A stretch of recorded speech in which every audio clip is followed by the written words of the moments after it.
stand in line to face the music and speak with these hands of mine like a pantomime. You on his team and plan to shine, you probably stab his spine. You watch who you stand in front of, you watch who you stand behind.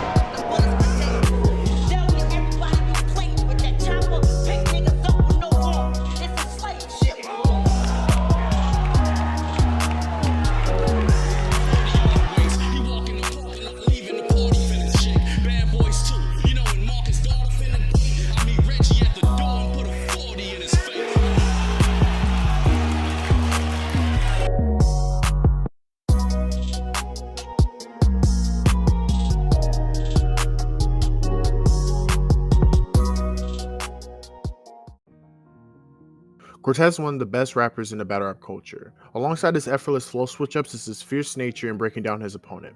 His 15-year tenure resembles an individual with a warrior's mentality, grade A perseverance, and a sincere love for the game. He's one of the instrumental pieces of modernized battle rap and has a body of work that goes unnoticed too often. And that's why I'm here. Welcome to the Speaker on Language Show. Welcome back to the rapper's Pentagon. Today we're going to focus on Cortez's top 5 performances of his career. He serves as the second contestant of Season 2 and looks to be a great contender within the season. Small disclaimer, the phrase to highlight is 3-round performance. While I understand it only takes one amazing round to captivate an audience, we want to accredit the performances that are good from beginning to end. Also, on this list, I prioritize performances that showcase dominance or a clear separation between the performer and their opponent. And like always, this list is my opinion and you don't have to agree. Feel free to comment below some of your favorite Cortez performances that deserve to be in top 5 consideration. So without further ado, we're going to step into Cortez's rapper Pentagon. At number 5, we have his performance against Official, URL's Ultimate Madness 3 Round 1, April 24th, 2021 in Caffeine Studios. In the third installment of URL's Ultimate Madness tournament, the first randomized matchup for the opening round was Cortez and Official. Due to a fairly down year for Cortez in 2020, a lopsided proportion of the fans predicted Official to win in the opening round. And when I say lopsided, I mean 70% of the submitted brackets for the UM3 tournament. Using the prediction and polls as a fuel for motivation, Cortez delivered his best performance of the year and became a major threat for the duration of the tournament. He was reinvigorated and came with his vintage flow pockets, wordplay, and witty punchlines to give Official one of her clearest losses of her career. At number 4, we have his performance against Big K, KOTD's Battle at the Bunker, July 23, 2016 in Los Angeles, California. 2016 marks a year where Cortez was building up traction across various leagues. He was facing the likes of Sharon, Quantum Physics, B-Dot, and Chilla Jones during this year. However, his most decisive win this year was against Big K. Big K was coming off a good performance against Show Off and a career performance against Head Ice in his last KOTD appearance. He was also favored to win this battle due to the momentum he was gaining at the time. Not fazed by the outside noise, Cortez was able to compact some of his best material in 90-second increments to beat the rapid puncher. His content included a barrage of haymakers, great rapping, and creative name flips that enabled him to garner a high-caliber win over Big K. His second round in particular was the most action-packed and contained some high-quality quotables. This performance played a major role in the momentum he would gain going into 2017, a year that we'll touch on soon enough. Y'all gonna remember me, death to all enemies. No more humble Cortez. Fuck it. I said it, G. Fuck you. Suck my dick. Yeah, I said it, G. Honky. Blowing a sack. Who said Kenny G? Listen. I taught you everything you know, K. I gave you tips, you obeyed. They put Duke on court. Makes sense. I used to coach K. Okay. I'm back. Check my past. Bad records, mad reckless, all y'all chasing a bank. That's debit. Grab weapons, add a feature over his face. He can't edit. Swipe till I can't swipe no more. That's bad credit. At number 3, we have his performance against Prez Mafia, URL's Ascension card, June 11th, 2017 in Elmhurst, Queens, New York City. As I mentioned in the prior entry, 2017 was a masterful year for Cortez. He landed at the number 5 spot for the inaugural Champion of the Year rankings. One of the components that aided him in his run was his dominant win over Prez Mafia. Cortez demolished Prez in every facet. The presence, bars, delivery, energy, performance, poise, and displayed hunger was too much for Prez to overcome in this battle. Cortez's opening round established the tone for the entire battle, and his third round served as the opening letter for the state of battle rap at the time. The pseudonym for this event was the Last Chance card, and this was the battle where the buzz and high hopes for Prez Mafia was fully extinguished. While Cortez has faced many legends and high-caliber performers in his career, this performance stands out as one of the most meaningful ones because of the respect that he was able to garner from the battle rap community. Mean fist, bone pressure, broke a couple up. Home wreckers, pipe smoke, steaming off a brick, no pressure. You're a thief, 16-bit like the old Sega. After this,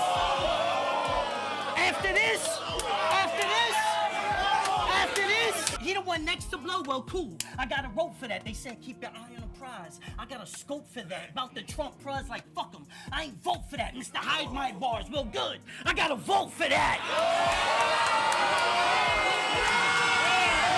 There's no stopping you. These weirdos keep popping up. Smack, you ain't booking who's nice. You book who's popular. Only... What? At number 2, we have his performance against Disaster, KOTD's takeover card, June 28th, 2013 in Los Angeles, California. The lead up to this battle deserves a great deal of context. Cortez was coming off of 3 tough battles at the time. He had Shotgun Suge in New Jersey, a Rising Tay-Rock on the URL platform, and Averb in St. Louis in back-to-back battles. Each of these were matches in which he fought hard but came up short. Cortez would take 5 months to regroup before taking on Disaster in a grudge match. Cortez would answer the bell by giving Disaster a definitive loss during a critical run. Disaster was coming off 2 masterful years that included title wins, viral moments, and classic battles. He was deemed one of the best battlers on the planet at the time. Cortez showed resolve and delivered his best performance of the year to wash away the critics and doubters once again. Cortez was firing on all cylinders from the flip of the coin and attacked this from all different angles. He even incorporated a rebuttal in the second round to neutralize one of Disaster's best sequences of the battle. This was an all-around great performance, and this type of feat is what creates legends. Go rip, cop work, step or whip to make it stretch or flip. Bitch, you ain't never mess with shit. You wouldn't more work if your name was Sue Surf. You couldn't mess with bricks. Wait a minute, speaking of dirt, you called me an apple farmer last round and my feelings were hurt. But I guess since I'm from the rotten apple, you think I'd be easy pickings and you plant your pocket, but I'm raising 2 pairs that can arrange and bury you unless them grapes can squash it. Get the fifth, I hit the strip, 2 twins born to assist, bitch, Cliff and Chris. It's ironic when I dump you, get this shit. Look, I'm for real, I'm with the clips that I have you and your little bitch undercovers like Mr. and Mrs. Smith. Before we get to number 1, here are a few honorable mentions that barely missed the cut. I mean, what is he, a mixed breed of Chris Reeves if he turned black with a twist weave and a turnt cap, yelling big B's, or it's them bloods you reppin'? You Manny Pacquiao, nigga, your blood's in question. I'm 25 and I'm ballin', it's just my life, ice. You're 40 plus. You just got nice. Nah, that's just not right. You just got hype. See, I'd stop up a minute ago and scuff my knife. Before, while you was out preaching to them boys, we was scheming on the law. You study hieroglyphics, same shit. I woke up to the graffiti on the wall. What are you talking about? What are you talking about?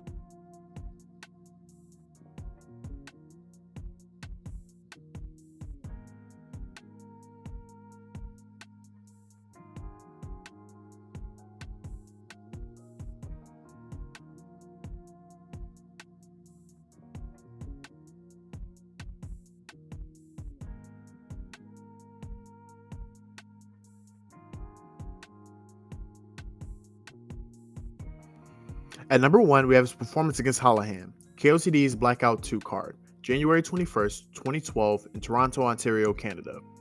Let's get the obvious part out the way. Cortez's 3rd round versus Hallahan is one of the best rounds he's ever rapped in his career. The content and message transcends battle rap as one of the most damaging rounds you can stand in front of. One should also mention that this is Cortez's first battle on the KOTD platform. It should also be highlighted that 2012 is one of the most transformative and biggest years in battle rap, and Cortez just so happens to have one of the best rounds in the best year of battle rap. You had the Loaded Lux 3rd against Calico in August, Averb's 3rd against Hitman in February, but one should not forget in the opening month, Cortez delivered one of the most impactful 3rds as well. However, in the Speaker on Language show, we prioritize 3-round performances. Even outside of his amazing 3rd round, Cortez showcased dominance and a great deal of battle rap IQ with his counter writing and proper sequencing in his 1st and 2nd round. This is one of the rare cases where all 3 rounds are cohesive and intertwined into an underlying theme. The battle was indeed over before it started, and is one of the most calculated defeats in battle rap history. I'm at war with God, like revelations, a facade, a mirage you cling, as imitation only linked by the 6 degrees of separation. You're a fan, a stand to me is defamation. Holler hands, hollow man to me, he's Kevin Bacon. Either this guy's confused or y'all thinking that this guy's cool. Like I ain't heard about that race war in your high school. You white pride hypocrite faggot, I despise you, but you only hate Spicks, cause that Spick bitch denies you. Real friends help you make yourself. If I was him as a fake friend, I would hate myself. All the roids and them cocaine, I would hate my health. If I'm the reason my man's dead, I would take myself. No pause and metaphors, I'm dishing it the realest way, cause your actions then are the reason he ain't here today. Before you go, we have one last segment called It's Kinda Like Wrestling. Here I will compare Cortez to a pro wrestler that he mirrors in terms of storyline, style, or career. Keep in mind that not every comparison is going to be 100% precise. It is from my point of view. With that being said, I compare Cortez to William Regal. Both individuals are tacticians and are extremely gifted in the ring. Regal is one of the best technical wrestlers in his era and has played a prominent role in the advancement of wrestling in the transition from the Attitude Era to the Ruthless Aggression Era. Regal also helped a lot of younger talent progress in the ring and behind the scenes with his work with NXT. Cortez mirrors this with his warrior mentality and his willingness to take on any battler of any stature. Although the recognition isn't always up to par, both individuals have decorated careers. Specifically for Cortez, his 15 plus years include a top 5 ranking for Cody, winning few battles across Grind Time, URL, and KOTD. He was a part of the first ever URL card against X Factor, has one of the best Lions Den's battles of all time versus Head Ice, 3 Blackout appearances, 2 Gnome appearances, a SM appearance, and stands a part of the BET's top 50 battlers of all time list. At this point, Cortez exists as a living legend.